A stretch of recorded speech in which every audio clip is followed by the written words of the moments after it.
മാന്യ പ്രേക്ഷകർക്ക് എൻ്റെ പ്രണാമം. കഴിഞ്ഞ ഏതാനും ദിവസങ്ങളായിട്ട് സംപൂജ്യനായ സന്ദീപാനന്ദഗിരി ഭാരതീയം 2014 എന്ന തലക്കെട്ടോടുകൂടി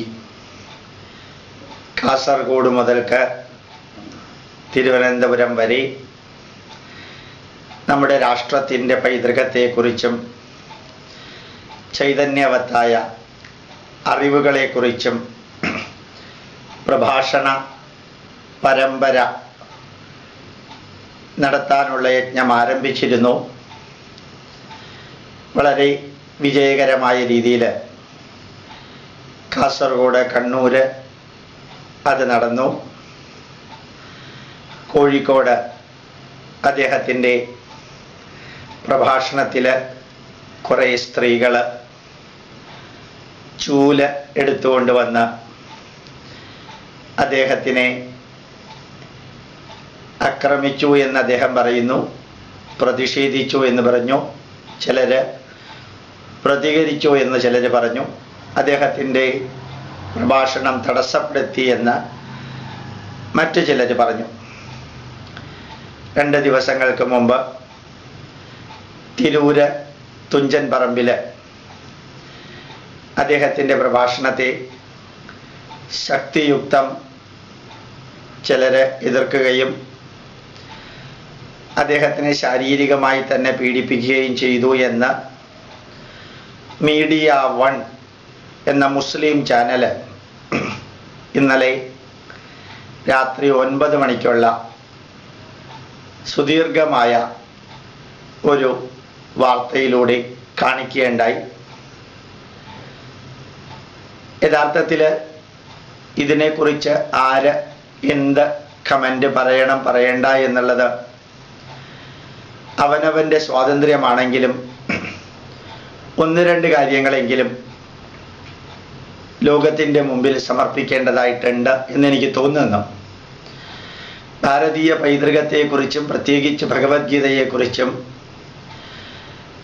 കേരളീയരുടെ മുമ്പിൽ ബുദ്ധിക്കും യുക്തിക്കും ശാസ്ത്രത്തിന് നിരക്കുന്ന വിധത്തിൽ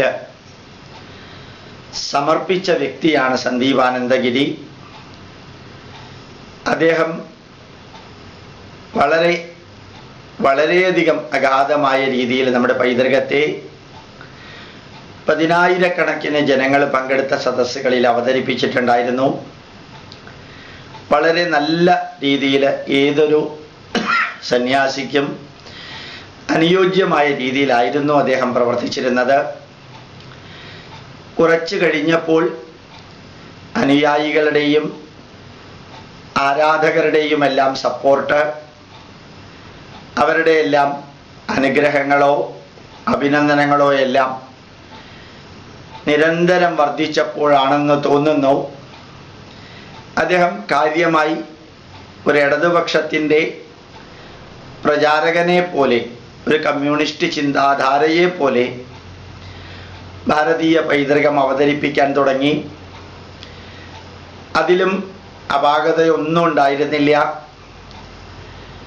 കുറേ കഴിഞ്ഞ് അദ്ദേഹം കൊല്ലം ആനന്ദവല്ലീശ്വര ക്ഷേത്രത്തിൽ വലിയ ഒരു സദസ്സിൻ്റെ മുമ്പിൽ വളരെ ബ്ലണ്ടായിട്ട് പറയുകയുണ്ടായി, ആവർത്തിക്കുകയുണ്ടായി, മഹാഭാരത യുദ്ധം നടന്നു എന്ന് പറഞ്ഞ് നടക്കുന്ന കുറേ സംഘടനകളുണ്ട്. അവർക്ക് യുദ്ധം നടക്കേണ്ടത് ആവശ്യമാണ്. അവർക്ക് യുദ്ധം നടന്നു എന്ന് പറഞ്ഞ് രക്തച്ചൊരിച്ചിൽ ഉണ്ടാക്കേണ്ടത് അവരുടെ ആവശ്യമാണ്. അങ്ങനെ മഹാഭാരത യുദ്ധം നടന്നു എന്ന് പറഞ്ഞ് നടക്കുന്ന വ്യക്തികൾക്ക് എത്ര MLA-മാരെ ഉണ്ടാക്കാൻ സാധിച്ചു, എത്ര MP-മാരെ ഉണ്ടാക്കാൻ സാധിച്ചു, അവരെല്ലാമാണ് ഈ നാടിൻ്റെ ശാപം എന്ന് നിരന്തരം കൊല്ലം ആനന്ദവല്ലീശ്വര ക്ഷേത്രത്തിൽ പല സംഘടനകളുടെയും പേരെടുത്ത് പറഞ്ഞ് ഭഗവത്ഗീതയോ ഭാരതീയ പൈതൃക ഗ്രന്ഥമോ വിവരിക്കുന്ന വേദിയിൽ ഒരു സന്യാസിക്ക് ചേരാത്ത ഭാഷാപ്രയോഗത്തിലൂടെ വിവരിക്കുകയുണ്ടായി. ആ സംഘടനയിൽപ്പെട്ടവരും മറ്റുള്ളവരും പ്രതികരിച്ചു. അവിടെയുള്ള സ്ത്രീകൾ പറഞ്ഞു, സ്വാമി, ഞങ്ങൾ ഇവിടെ കേൾക്കാൻ വന്നത് നമ്മുടെ ഭഗവത്ഗീതയെക്കുറിച്ചും ആത്മീയ കാര്യങ്ങളുമാണ്. ചില സംഘടനകളെ എതിർക്കാനോ പുച്ഛിക്കാനോ ഉള്ള വിവരണങ്ങൾ കേൾക്കാനല്ല ഞങ്ങൾ വന്നത് എന്ന് പറയുകയുണ്ടായി. അതിനുശേഷം സന്ദീപാനന്ദഗിരിയുടെ നേതൃത്വത്തിൽ കൈലാസത്തിലേക്കുള്ള യാത്രയിൽ പങ്കെടുത്ത ധാരാളം സുഹൃത്തുക്കൾ, എൻ്റെ സുഹൃത്തുക്കൾ എന്നെ വിളിച്ചറിയിക്കുകയുണ്ടായി. ഈ കൈലാസ യാത്രയിൽ ഉടനീളം അദ്ദേഹം RSSനെയും ക്ഷേത്ര സംരക്ഷണ സമിതിയെയും ഭാരതീയ വിചാര കേന്ദ്രത്തെയും അതിൻ്റെ ഉത്തരവാദിത്തപ്പെട്ട നേതാക്കളെയും പേരെടുത്ത് പറഞ്ഞ് അവഹേളിച്ചുകൊണ്ടായിരുന്നു കൈലാസയാത്ര ഭൂരിഭാഗം സമയവും ചെലവഴിച്ചത്. കൈലാസയാത്രയിൽ പോയ പലരും അദ്ദേഹത്തിനോട് പറയുകയുണ്ടായി, നമ്മൾ പവിത്രമായ ഒരു കാര്യത്തിന് പോവാണ്, എന്തിനാ മറ്റ് സംഘടനകളെ അവഹേളിക്കുന്നത് എന്ന് എടുത്തെടുത്ത് പറയുകയുണ്ടായി. അതിൽ അദ്ദേഹം സായിബാബയെയും മാതാ അമൃതാനന്ദമയ്യെയും അതുപോലെയുള്ള സംഘടനകളെയും എല്ലാം ഈ കൈലാസയാത്രയിൽ വളരെ പുച്ഛത്തോടുകൂടി പറയുകയുണ്ടായി. പണ്ടത് പതിവില്ലായിരുന്നു. അതിനുശേഷം അദ്ദേഹം മീഡിയ 1 മാതാ അമൃതാനന്ദമയ്ക്കെതിരെ ശക്തിയുക്തം അദ്ദേഹം വാദിക്കുകയുണ്ടായി. മീഡിയ 1ൻ്റെ ഒരു പ്രചാരകൻ, മീഡിയ 1 ഒരു മുസ്ലിം ചാനലാണ്, അവർക്ക് ഭാരതീയ പൈതൃകവുമായി ബന്ധപ്പെട്ട കാര്യങ്ങളിൽ പ്രവർത്തിക്കുന്നവരെ എതിർക്കുകയും പുച്ഛിക്കുകയും ചെയ്യേണ്ടത് അവരുടെ രക്തത്തിലുള്ള DNA-യിലുള്ളതാണ്. ഒരുപക്ഷെ ദൂരദർശനിൽ ഇദ്ദേഹത്തിൻ്റെ പ്രഭാഷണം നടക്കുന്നതിൽ സാമ്പത്തിക ഭാരം താങ്ങാൻ സാധിക്കുന്നില്ല, നാട്ടുകാരോട് സഹായിക്കണമെന്ന് ആ ദൂരദർശനിലെ അദ്ദേഹത്തിൻ്റെ പ്രഭാഷണ വേളയിൽ ഇങ്ങനെ സ്ക്രോളിങ്ങിലൂടെ എഴുതാറുണ്ട്, എഴുതിക്കൊണ്ടേയിരിക്കാറുണ്ട്. ഈ പ്രക്ഷേപണം തുടരണമെങ്കിൽ നാട്ടുകാരുടെ സഹായം വേണം, ഇല്ലെങ്കിൽ അത് നിന്നു പോകുമെന്ന്. ഇന്നലെ എനിക്ക് ലഭിച്ച പിറവി മാഗസീനിലും അതേപോലെ എഴുതിയിട്ടുണ്ട്. ഒരുപക്ഷെ ദൂരദർശനിൽ അദ്ദേഹത്തിൻ്റെ പ്രക്ഷേപണം നടത്താനുള്ള സാമ്പത്തിക ബുദ്ധിമുട്ട് വരികയാണെങ്കിൽ മീഡിയ 1 അതിന് സപ്പോർട്ട് ഉണ്ടാവും എന്ന് വിചാരിച്ചിട്ടായിരിക്കാം മീഡിയ 1 എന്ന മുസ്ലിം ചാനലുമായി ചേർന്ന് ലോകമെമ്പാടും മാനവരാശിയുടെ നന്മയ്ക്ക് വേണ്ടി പ്രവർത്തിക്കുന്ന അമൃതാനന്ദമയ്യെ അവരുടെ കൂട്ടത്തിൽ 20 വർഷം വർക്ക് ചെയ്ത് 15 വർഷം മുമ്പ് അവരോട് യാത്ര പറഞ്ഞു പോയ ഇന്നും ഹിന്ദുവായി ജീവിക്കുന്ന ഹെയ്ഗൽ എന്ന സ്ത്രീ, 15 വർഷം മുമ്പ് അവരെ വിട്ടുപോയ സ്ത്രീയെ കൊണ്ട് ക്രിസ്ത്യൻ മിഷണറിമാര് അന്തർദേശീയ ഗൂഢാലോചനയുടെ ഭാഗമായിട്ട്, അച്യുതാനന്ദൻ സാറ് പറഞ്ഞതുപോലെ തന്നെ അന്താരാഷ്ട്ര ഗൂഢാലോചനയുടെ ഭാഗമായിട്ട് എന്ന് അച്യുതാനന്ദൻ പറയുകയുണ്ടായി വളരെ വ്യക്തമായിട്ട്.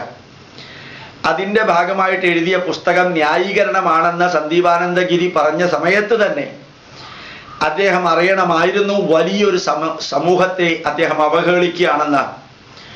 വലിയൊരു സമൂഹത്തെ അവഹേളിക്കുകയാണെന്ന് മാത്രമല്ല, ഈ സന്ദീപ് ചൈതന്യം ജനിക്കുന്നതിന് മുമ്പ് ഈ രാഷ്ട്രത്തിൻ്റെ നന്മയ്ക്കും ഈ രാഷ്ട്രത്തിൻ്റെ ചൈതന്യത്തിനും വേണ്ടി പ്രവർത്തിച്ചവരെയാണ് മുസ്ലിങ്ങൾക്ക് വേണ്ടിയും അദ്ദേഹം പണ്ട് പ്രതിനിധാനം ചെയ്ത കമ്മ്യൂണിസ്റ്റ് പാർട്ടിക്കും വേണ്ടി അവഹേളിക്കുന്നത്, അതും കാവ്യവസ്ത്രമുടുത്ത് എന്ന് അദ്ദേഹം ചിന്തിക്കേണ്ടതായിരുന്നു.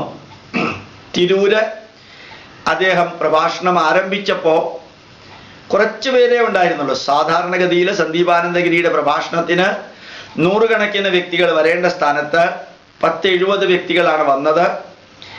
ആ സദസ്സിൽ ഭാരതീയ വിചാര കേന്ദ്രം ഡയറക്ടർ പരമേശ്വർജിയെയും ഹിന്ദു ഐക്യവേദിക്ക് വേണ്ടി രാപ്പകൽ പ്രവർത്തിക്കുന്ന അനവധി പ്രവർത്തകരെയും അതിനിശിതമായിട്ട് ചെറ്റകള് എന്ന പദപ്രയോഗത്തിലൂടെ അവഹേളിച്ച ആ മനുഷ്യൻ്റെ അടുത്ത് ഒരു സന്യാസിക്ക് ചേരാത്ത നിരന്തര പദപ്രയോഗം ആ തുഞ്ചൻ പറമ്പിൽ നടത്തിയ വ്യക്തിയുടെ അടുത്ത് അവിടെ വന്ന സ്ത്രീകൾ പറയുകയുണ്ടായി, ഞങ്ങൾ ഇത് കേൾക്കാനല്ല വന്നത്, ഞങ്ങൾ ഭാരതീയ പൈതൃകത്തെക്കുറിച്ച് കേൾക്കാനാണ് വന്നത്, നമ്മുടെ ധർമ്മത്തെക്കുറിച്ചും ആത്മീയതയെക്കുറിച്ചും കേൾക്കാനാണ് വന്നത്, അങ്ങ് ഇതുപോലെയുള്ളത് പറയുന്നത് ശരിയല്ല എന്ന് അദ്ദേഹം ആ സ്ത്രീകളുടെ ഉപദേശം ഒന്നും കേൾക്കാതെ അദ്ദേഹത്തിൻ്റെ നിശിതമായ വിമർശനം തുടങ്ങുകയും അതിന് പ്രതികരണം ഉണ്ടാവുകയും ചെയ്തു.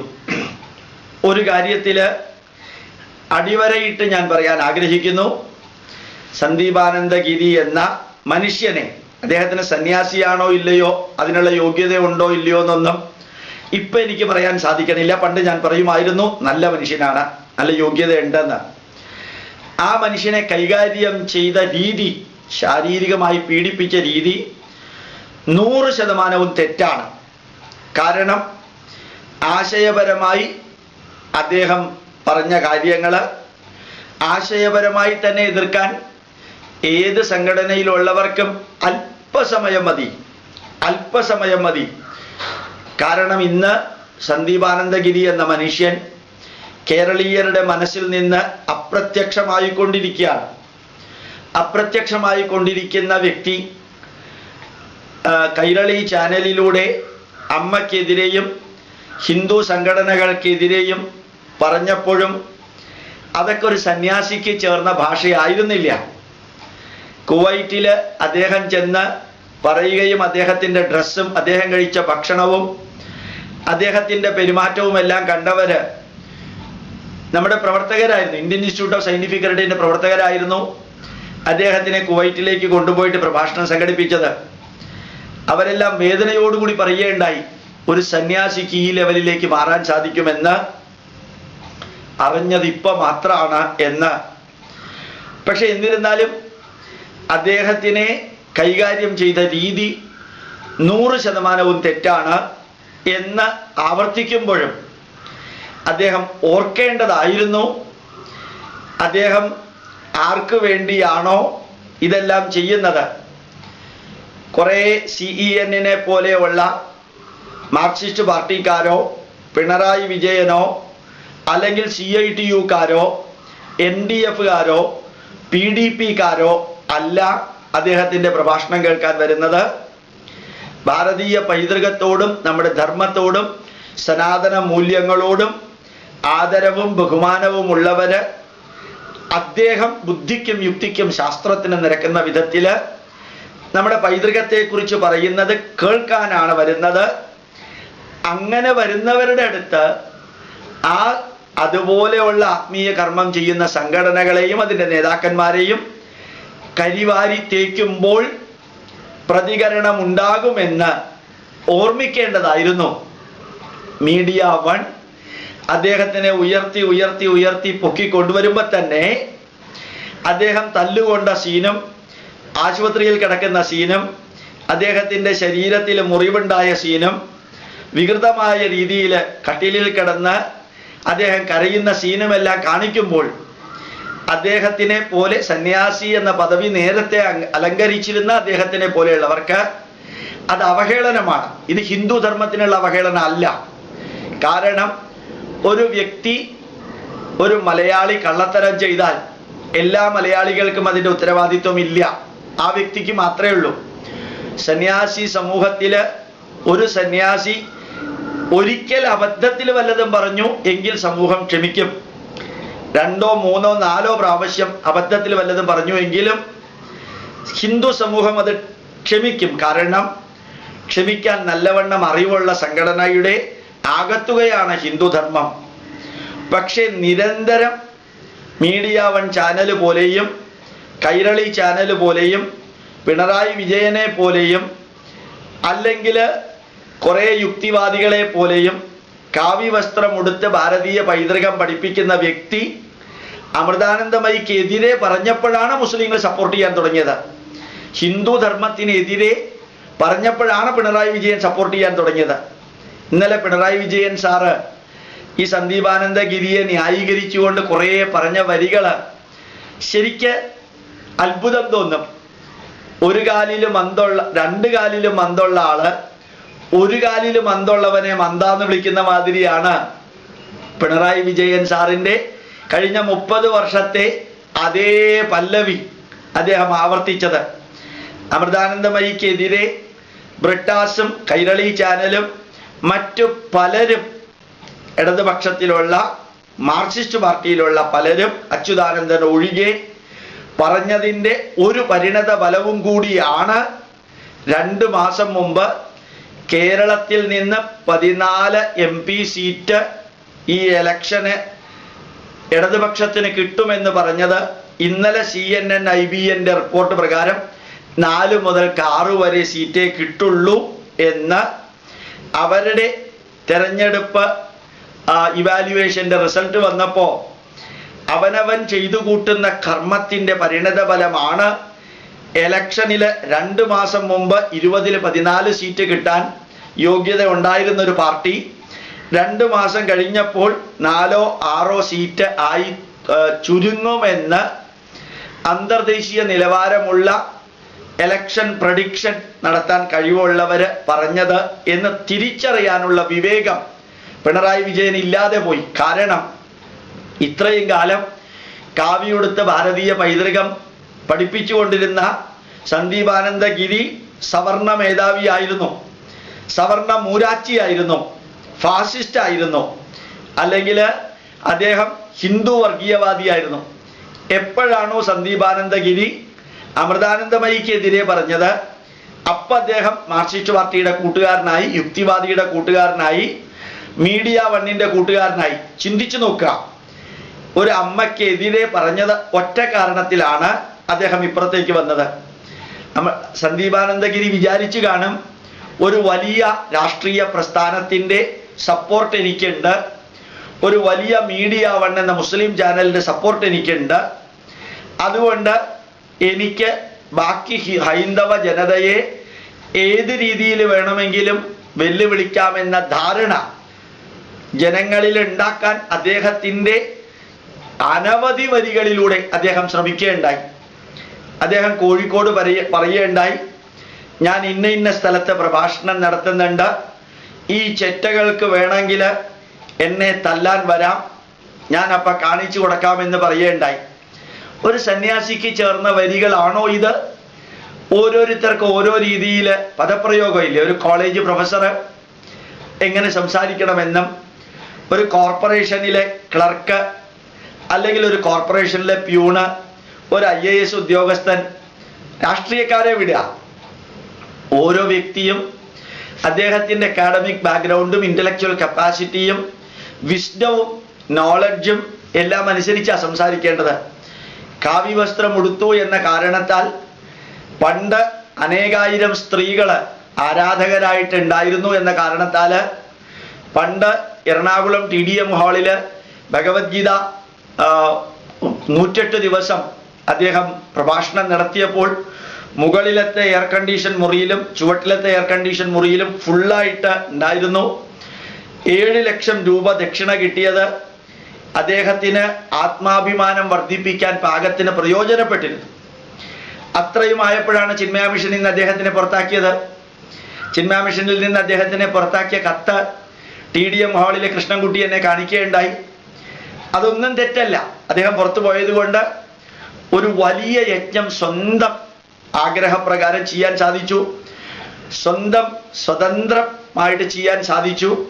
പക്ഷെ ആ സ്വാതന്ത്ര്യം ഹൈന്ദവ ജനത അനുഗ്രഹിക്കുകയും അഭിനന്ദിക്കുകയും ആശീർവദിക്കുകയും ചെയ്യുന്നത് ഇദ്ദേഹം നന്മ നിറഞ്ഞ കാര്യങ്ങൾ ചെയ്യുന്നു എന്ന കാരണത്താലാണെന്ന് തിരിച്ചറിയാൻ സാധിക്കാതെ പോയപ്പോൾ അദ്ദേഹത്തിന് പറ്റിയ അബദ്ധം, ആ അംഗീകാരവും ആ സപ്പോർട്ടുമെല്ലാം എന്തും ഏതും ആത്മീയ സദസ്സുകളിൽ വിളിച്ചു പറയാനുള്ള ഒരു അവസരമാണെന്ന് തെറ്റിദ്ധരിച്ചതാണ്. ആത്മീയത പറയാൻ മാത്രമുള്ളതാണെന്നും ആചരിക്കാനുള്ളതല്ല എന്നും അദ്ദേഹത്തിന് തോന്നി. ഇന്നലെ പുരോഗമന സാഹിത്യ സമിതിയുടെ ഒരു വ്യക്തി, എന്തോ CNN അദ്ദേഹത്തിൻ്റെ പേര്, അദ്ദേഹം പറയേണ്ടായി, അദ്ദേഹം പുരോഗമന സാഹിത്യ സമ്മേളനത്തിൻ്റെ അദ്ദേഹം പ്രസംഗിച്ചതിൽ പകുതിയും സന്ദീപ് ആനന്ദഗിരിയെ ന്യായീകരിച്ചുകൊണ്ടായിരുന്നു എന്ന്. ഈ സന്ദീപ് ആനന്ദഗിരിയെ ഇപ്പോൾ ന്യായീകരിക്കുന്ന ഈ മനുഷ്യൻ, ഈ മാർക്സിസ്റ്റുകാരൻ, ഈ പുരോഗമനവാദി, ഈ യുക്തിവാദി ഒരു 5-6 മാസങ്ങൾക്ക് മുമ്പ് സന്ദീപ് ആനന്ദഗിരിയെ ന്യായീകരിക്കുമായിരുന്നുവോ? അദ്ദേഹം സന്ദീപ് ആനന്ദഗിരിയെ ന്യായീകരിക്കാൻ കാരണം അമൃതാനന്ദമയ്യെയും അദ്ദേഹം പരമേശ്വർജിയെയും ഹൈന്ദവ സംഘടനകളെയും അടിമുടി അവഹേളിക്കുന്ന വാക്കുകൾ അദ്ദേഹം ഹൈന്ദവ ധർമ്മശാസ്ത്ര വിവരണ സദസ്സുകളിൽ പറഞ്ഞതുകൊണ്ടല്ലേ ഈ ജനങ്ങൾ പ്രതികരിച്ചത്? അപ്പോ ശത്രുവിന്റെ ശത്രു എൻ്റെ മിത്രം എന്ന മാർക്സിസ്റ്റുകാരുടെ അടവ് എലക്ഷൻ ഉപയോഗിക്കുന്ന മാതിരി സന്ദീപാനന്ദഗിരിയിലും ഉപയോഗിച്ചു. സന്ദീപാനന്ദഗിരി ആത്മീയത പ്രസംഗിക്കുന്ന ആള് ആത്മീയതയുടെ അന്തസത്ത അറിഞ്ഞില്ല എന്ന ഒറ്റ കാരണത്താലാണ് ഈ തല്ലുകൊള്ളേണ്ടി വന്നത്. നമ്മൾ പറയാറില്ലേ തല്ലുകൊള്ളിത്തരം ചെയ്യരുതെന്ന്? അദ്ദേഹം അത് ചെയ്തു. പക്ഷേ വീണ്ടും പറയുന്നു, സന്ദീപാനന്ദഗിരിയെ ശാരീരികമായിട്ട് പീഡിപ്പിച്ചത് 100-ൽ 100% തെറ്റ്. അത് ഒരു കാരണവശാലും ആവർത്തിക്കരുതായിരുന്നു. അത് ഏറ്റവും തെറ്റായിട്ടുള്ള ഒരു തിന്മ നിറഞ്ഞ പ്രവൃത്തിയായി പോയിരുന്നു. കാരണം കാവ്യവസ്ത്രമുടുത്ത് ഭാരതീയ പൈതൃകം തെറ്റായിട്ടോ ശരിയായിട്ടോ പ്രചരിപ്പിക്കുന്ന ഒരു വ്യക്തി കേരളീയരുടെ മനസ്സിൽ അസാധാരണ മാറ്റം വരുത്തിയ വ്യക്തിയാണ്. അദ്ദേഹം ചെയ്ത നന്മകളെ മറന്നുകൊണ്ട് അദ്ദേഹത്തിനെ ട്രീറ്റ് ചെയ്യരുതായിരുന്നു എന്ന് പറയുന്നതോടൊപ്പം അദ്ദേഹവും സന്ദീപാനന്ദഗിരിയും ശ്രദ്ധിക്കേണ്ടതായിരുന്നു, തന്നെ പ്രൊട്ടക്റ്റ് ചെയ്യാൻ എല്ലാ വേദികളിലും പോലീസ് ഉണ്ടാവില്ല, തന്നെ പ്രൊട്ടക്റ്റ് ചെയ്യാൻ എല്ലാ വേദികളിലും DYFIക്കാരുണ്ടാവില്ല, തന്നെ സംരക്ഷിക്കാൻ CITUക്കാരുണ്ടാവില്ല, തന്നെ സംരക്ഷിക്കാൻ CENO അല്ലെങ്കിൽ പിണറായി വിജയനോ ഉണ്ടാവില്ല, തന്നെ പ്രൊട്ടക്റ്റ് ചെയ്യാൻ PDPക്കാരും NDFകാരും ഉണ്ടാവില്ല, അവരുടെ സദസ്സിലല്ല താൻ പ്രഭാഷണം നടത്തുന്നത് എന്ന് ചിന്തിക്കാനുള്ള സാമാന്യ ബുദ്ധി സന്ദീപ് ചൈതന്യക്ക് ലഭിക്കാതെ പോയതിൻ്റെ പരിണതഫലവും കൂടി ആയിരിക്കാം ഇങ്ങനെയെല്ലാം സംഭവിച്ചത്. ധാരാളം സ്ഥലത്ത് വളരെ മോശമായ അനുഭവം ഉണ്ടായിട്ടും അദ്ദേഹത്തിൻ്റെ തിന്മ നിറഞ്ഞ പ്രചരണങ്ങൾ കൈലാസയാത്രയിലും മറ്റ് യാത്രകളിലും കേരളത്തിലെ വിവിധ വേദികളിലും തിന്മ നിറഞ്ഞ വാക്കുകളുടെ പ്രയോഗം സന്യാസിക്ക് ചേരാത്ത തരത്തിൽ അദ്ദേഹം നടത്തിയതിൻ്റെ പരിണതഫലമാണ് സന്ദീപാനന്ദഗിരിക്ക് ഇതെല്ലാം സംഭവിച്ചത് എന്ന് ദൂരെ മാറി നിന്ന് നോക്കുന്നവർക്ക് മനസ്സിലാക്കാൻ സാധിക്കും. അദ്ദേഹം നന്മ നിറഞ്ഞ പ്രവൃത്തി ചെയ്യുന്നു. നന്മ നിറഞ്ഞ പ്രവൃത്തി ചെയ്യുന്നവരെ അഭിനന്ദിക്കുക, അനുമോദിക്കുക, ആശീർവദിക്കുക, അനുഗ്രഹിക്കുക ചെയ്യണമെന്ന് നിർബന്ധമില്ല.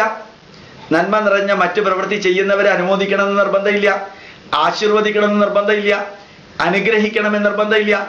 പക്ഷെ അവഹേളിക്കരുത് എന്നുള്ളത് മിനിമം കണ്ടീഷനാണ്. ഗോപാലകൃഷ്ണന്റെ ചിന്താധാര വേണമെന്നില്ല മറ്റൊരു വ്യക്തിക്ക്. ആ വ്യക്തിയെ നന്മ ചെയ്യുകയാണെങ്കിൽ എനിക്ക് അദ്ദേഹത്തിനെ അഭിനന്ദിക്കാനും അനുമോദിക്കാനും സാധിച്ചില്ലെങ്കിലും അദ്ദേഹത്തിനെ ഞാൻ അവഹേളിക്കരുത്. അവഹേളിച്ചാൽ അദ്ദേഹമല്ല ഡീഗ്രഡേഷന് വിധേയമാവുന്നത്, അദ്ദേഹമല്ല അവഹേളനത്തിന് വിധേയമാവുന്നത്, ഞാൻ സ്വയം അവഹേളിതനാവുകയാണ്.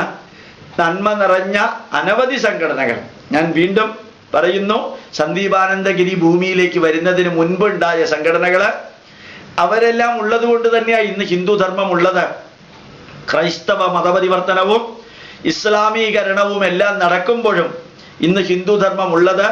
യോജിക്കാൻ പറ്റുന്നവർക്കും യോജിക്കാൻ പറ്റാത്തവർക്കും അംഗീകരിക്കേണ്ടി വരുന്നത് അവരെല്ലാം ഉള്ളത് കൊണ്ടാണ് ഇന്ന് ഹിന്ദു ധർമ്മം ഭാരതത്തിൽ ഇത്രയുമെങ്കിലും നിലനിൽക്കുന്നത്. അതൊന്നും അറിയാതെ ആത്മീയത എന്ന് പറയുന്നത് സ്വർഗത്തിലേക്ക് പോകാനാണെന്ന് ധരിപ്പിക്കാൻ കാവ്യമുടുത്ത് ഇറങ്ങിയ വ്യക്തികൾ ഇവരെയൊക്കെ അവഹേളിക്കാൻ ഇറങ്ങിയാൽ സ്വാഭാവികമായിട്ടും അതിന് തിരിച്ചടിയും ഉണ്ടാവുമെന്ന് അറിയേണ്ടിയിരുന്നു. വീണ്ടും പറയുന്നു, അദ്ദേഹത്തിന് ഇതുപോലെയുള്ള അനുഭവം ഉണ്ടായതിൽ ദുഃഖമുണ്ട്, ഉണ്ടാകരുതായിരുന്നു. അദ്ദേഹം ഇതുപോലെ ഉള്ള അനുഭവം ഉണ്ടാകാൻ പാകത്തിന് വാക്കുകൾ നിരന്തരം എല്ലാ സദസ്സുകളിലും അദ്ദേഹം ഉപയോഗിച്ചു. തുഞ്ചൻ പറമ്പില് 2ാമത്തെ ദിവസം 15 പേരാണ് അദ്ദേഹത്തിന്റെ പ്രഭാഷണം കേൾക്കാനുണ്ടായിരുന്നത്. ഭാരതീയം 14, ഭാരതീയം 2014 എന്ന ആ പ്രഭാഷണം കേൾക്കാൻ 15 പേരാണ് ഉണ്ടായിരുന്നത്. ആയിരക്കണക്കിന് വ്യക്തികൾ തിങ്ങി നിറഞ്ഞ സദസ്സില് ആത്മാഭിമാനത്തോടുകൂടി അദ്ദേഹം ഈ രാഷ്ട്രത്തിന്റെ പൈതൃകം വിവരിച്ചിരുന്നു. അതിൽ നിന്ന് മാറി അവഹേളനാത്മകമായി നമ്മുടെ പൈതൃകത്തിൽ പ്രവർത്തിക്കുന്നവരെ അദ്ദേഹം വാക്കുകൾ ഉപയോഗിച്ച് മുറിവേൽപ്പിച്ചപ്പോൾ, ആ വാക്കുകൾ കൊണ്ട് മാനസികമായ മുറിവേൽപ്പിച്ചപ്പോൾ ജനത ശാരീരികമായ മുറിവ് അദ്ദേഹത്തിനെ ഏൽപ്പിച്ചു. ഒരു വിഭാഗം സംഘടനയിലെ ഒരു വിഭാഗം പ്രവർത്തകര് അത് ശരിയോ തെറ്റോ എന്നുള്ളത് ചിന്തിക്കാൻ സമൂഹത്തിന് വിടുകയാണ്. പക്ഷേ അദ്ദേഹത്തിന് ഇത് സംഭവിക്കരുതായിരുന്നു എന്ന് ആവർത്തിക്കുമ്പോഴും ഇതുപോലെയുള്ളത് സംഭവിക്കാനുള്ള അവസരം അദ്ദേഹം ഉണ്ടാക്കരുതായിരുന്നു എന്നുകൂടി ചിന്തിക്കണം. TP ചന്ദ്രശേഖരനെ വധിച്ചവര് ഇദ്ദേഹത്തിനെ തല്ലിയതിനെതിരെ പറയുന്നത് അത് ഇലക്ഷനില് ശ്രദ്ധ മാറ്റാൻ വേണ്ടിയാ. പത്മനാഭസ്വാമി ക്ഷേത്രത്തിലെ സ്വർണമെല്ലാം പൊതു ഖജനാവിൽ ഇടണമെന്ന് പറയുന്ന വ്യക്തികൾ തന്നെയാണ് ക്രിസ്ത്യൻ സ്വർണവും മുസ്ലിം സ്വർണവും എവിടെ ഇടണമെന്ന് പറയില്ല. കാരണം താമരശ്ശേരി ബിഷപ്പിന്റെ വീട്ടിൽ ചെന്ന് ബ്രേക്ക്ഫാസ്റ്റ് കഴിച്ച് ഇലക്ഷന് വേണ്ടി വോട്ടിറക്കുമ്പോൾ അവര് ഹിന്ദുവിനെ പൂർണ്ണമായിട്ടും മറക്കാറുണ്ട്. അവര് ക്രിസ്ത്യാനിയെയും മുസ്ലിമിനെയും ഹിന്ദുവിനെതിരെ പറയുന്നവരെയുമാണ് താലോലിക്കാറുള്ളത്. അങ്ങനെയുള്ള ലിസ്റ്റില് സന്ദീപാനന്ദഗിരി പെട്ടത് അദ്ദേഹത്തിന്റെ ഗതികേടാണ്. ഒന്നുകൂടി ഓർമ്മിക്കുക, NDF-കാരോ PDP-കാരോ CITU-കാരോ DYFI-കാരോ SFI-കാരോ അല്ല സന്ദീപാനന്ദഗിരിയുടെ പ്രഭാഷണം കേൾക്കാൻ വരുന്നത്. അവർക്കിതിൽ യാതൊരു താല്പര്യവും ഇല്ല. സന്ദീപാനന്ദഗിരിയെ അവരൊരു കച്ചവടച്ചരക്കാക്കുമ്പോൾ ഇദ്ദേഹം കച്ചവടച്ചരക്കാവാൻ നിന്നുകൊടുത്തത് അദ്ദേഹത്തിന്റെ ഗതികേട് എന്ന് മാത്രമേ പറയാനുള്ളൂ. പ്രണാമം, നമസ്കാരം.